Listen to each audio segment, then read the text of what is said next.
Hi friends, Friday evening ഔട്ടിങ്ങിൻ്റെ വ്ളോഗാണ് ഈ കാണിക്കുന്നത്. ഇതിൽ ഞങ്ങൾ ഗെറ്റ് റെഡി വിത്ത് ആണ് ചെയ്യുന്നത്. ഇത് മേക്കപ്പ് പോച്ചൊക്കെ പിടിച്ച് അത്ര റെഡി ആയിട്ടുണ്ട്. ക്യാമറയുടെ മുമ്പിൽ വന്നിരുന്നാൽ പിന്നെ ഓരോന്ന് എക്സ്പ്ലെയിൻ ചെയ്യാന്നുള്ളത് മൂപ്പർക്ക് ഭയങ്കര ഇഷ്ടമുള്ളൊരു കാര്യമാണ്. ഞാൻ ഓൾറെഡി റെഡി ആയിട്ടാണ് നിൽക്കുന്നത്. ഞങ്ങൾ രണ്ടാളും സെയിം കളർ ഔട്ട്ഫിറ്റാണ് ഇട്ടിരിക്കുന്നത്. എൻ്റെ മേക്കപ്പ് പോച്ചിൽ 3 കാര്യങ്ങളാണ് മെയിനായിട്ട് ആൾ ഉപയോഗിക്കുന്നത്. ഒന്നാമത്തേത് ഐബ്രോ പെൻസിൽ, പിന്നെ ലിപ് ബാം, പിന്നെ ഒരു മസ്കാര. ഈ 3 കാര്യങ്ങളും നമ്മൾ ടച്ച് ചെയ്യുന്ന പോലും ഉണ്ടായിരിക്കില്ല, ജസ്റ്റ് ഒന്ന് വെച്ച് കൊടുത്തിട്ട് എടുക്കുന്നേ ഉണ്ടാവുള്ളൂ. എന്നാലും അതൊക്കെ യൂസ് ചെയ്തിട്ട് പുറത്തിറങ്ങുക എന്ന് പറയുമ്പോൾ ആൾക്കൊരു സെൽഫ് സാറ്റിസ്ഫാക്ഷൻ കിട്ടുന്നുണ്ടെന്ന് തോന്നുന്നു. ആളത് കഴിഞ്ഞ് ഭയങ്കര ഹാപ്പിയാണ്. ഇത് കണ്ട് അടിയിലൊക്കെ ആയിട്ടുണ്ടെന്ന് തോന്നുന്നു. ഇത് മാറ്റി കൊടുക്കാനൊക്കെ എന്നോട് പറയും. എന്നാലും കുഴപ്പമില്ല, ആളിതൊക്കെ വെച്ച് ജസ്റ്റ് ഒന്ന് ടച്ച് ചെയ്ത് കഴിഞ്ഞാൽ നമ്മുടെ പോലെ തന്നെ ആൾ റെഡിയായി എന്നുള്ളൊരു ഫീലാണെന്നാണ് വരുന്നത്. ഇതൊക്കെ ഓരോന്നും എവിടെ യൂസ് ചെയ്യണമെന്നൊന്നും ആരും പറഞ്ഞു കൊടുക്കേണ്ട കാര്യമൊന്നുമില്ല കേട്ടോ. അത്രയും കുട്ടികൾ നമ്മളെ ഒബ്സർവ് ചെയ്യുന്നുണ്ടെന്ന് തോന്നുന്നു.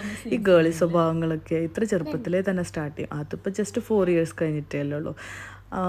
അടുത്തത് ലിപ് ബാമാണ്. ലിപ് ബാം യൂസ് ചെയ്ത് കഴിഞ്ഞാൽ പിന്നെ ലിപ്സ് അടച്ചു പിടിക്കാതെയാണ് നടക്കുക. ആരെങ്കിലും അങ്ങനെ നടക്കുന്ന കുട്ടികളുണ്ടെങ്കിൽ പറയണേ. അതിനും പിന്നെ ലിപ്സ് അടയ്ക്കുക എന്ന് പറയുമ്പോൾ എന്തോ പോലെ ലിപ്പ് 2 എണ്ണം തുറന്നിട്ടാണ് നടക്കുക. പിന്നെ ലിപ് ബാമൊക്കെ ഇട്ട് എല്ലാ പരിപാടിയും ഇപ്പോൾ കഴിഞ്ഞു. ഇപ്പോൾ ഞങ്ങൾ സെറ്റായിട്ടുണ്ട്. ഞങ്ങളിപ്പോൾ മെയിനായിട്ട് അതിൻ്റെ ഹെയർ കട്ടിങ്ങിനാണ് പോകുന്നത്. ഇതേ നോക്ക്, ഞങ്ങൾ രണ്ടാളും കൂടി സെറ്റായ അത് എന്തൊക്കെയോ പറയുന്നുണ്ട്. അപ്പോൾ ഞങ്ങൾ എന്തായാലും പോയിട്ട് വരാം. ഓക്കെ, ഇന്നത്തെ പരിപാടി എന്ന് പറയുന്നത് മെയിനായിട്ട് ഹെയർ കട്ടിങ്. ഇപ്പോൾ റീസെൻ്റ്ലി ആണ് ഞങ്ങൾ ഹെയർ വളർത്താൻ തുടങ്ങിയത്. അപ്പോൾ സീ യു ഗൈസ്, ബൈ.